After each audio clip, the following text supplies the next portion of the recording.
Dead Rails has been rising in popularity over the past couple of months, and with new players comes new and better updates than the last. Something that makes Dead Rails replayable is definitely classes, which are basically abilities you can unlock by playing the game more, and in a different way. Currently, there are 16 whole classes, not counting the ones from the April Fool's update. But which ones should I buy, and which should I avoid? So, today I'll be ranking every single class in Dead Rails. But before we get started, disclaimer, this is purely my opinion and you don't have to follow it.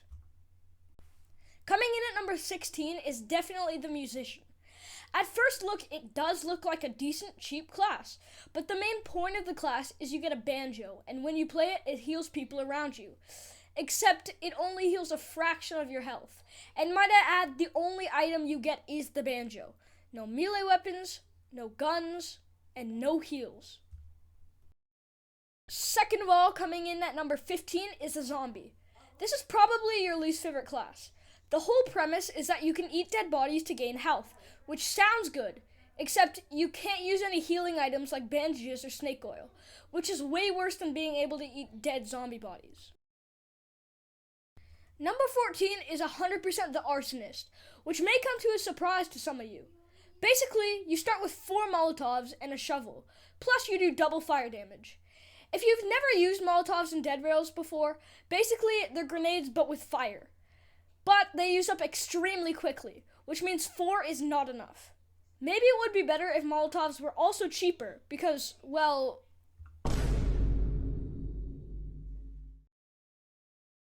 Number 13 is going to have to be the Doctor. Don't get me wrong, Doctor is a great role to have when you're playing with teams, and sometimes on solo runs. There's no special abilities, but you start with 2 bandages and 2 snake oil. If you don't know what these do, bandages can heal some of your health when you use them by yourself, but when your teammates die, it's way better. You can revive them back to full health, which is really good. Snake oil increases your health and makes you super fast. Except the reason it's so low is because they're easy to get, and if you get decent cash, you can buy these really easy. Number 12 on the list is going to be the Miner. It starts off with 2 coal and has a mining helmet and a pickaxe. The coal is really useful, starting you off with a maximum of 5 coal if you use your money for it.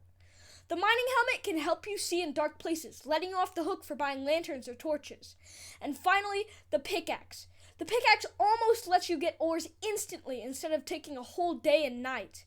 Overall, it's a pretty good class, and if you have leftover bonds, I recommend buying it.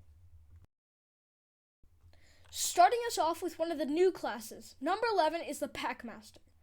Its abilities are that it starts with 3 tamed wolves to attack for you, which is pretty good as itself. But also, any wolf that attacks you also becomes tamed, which can help a lot with the Dances with the Wolves challenge. Honestly, it's a pretty good class, and is a really fun concept for Dead Rails. Another one of the amazing new classes added to Dead Rails, number 10, is the Necromancer. The premise is that every enemy you kill with a melee weapon has a 25% chance of being reincarnated as someone who will attack for you. This ranges from anything from werewolves to outlaws. Be warned though, every time you reincarnate an enemy, you will lose 10 of your health. Next is number 9, the Ironclad.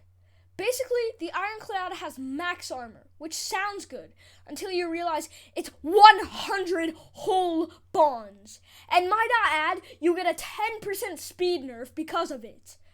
I don't recommend buying this unless you're trash at the game, or you just want to flex to your friends you spent 100 bonds on a class. Which if you were my friend, I wouldn't be proud of you. In fact, I'd be disappointed of you, and your mom, and your entire family tree. Okay. But in all honesty, it's good if you're into fighting a lot or just like being safe.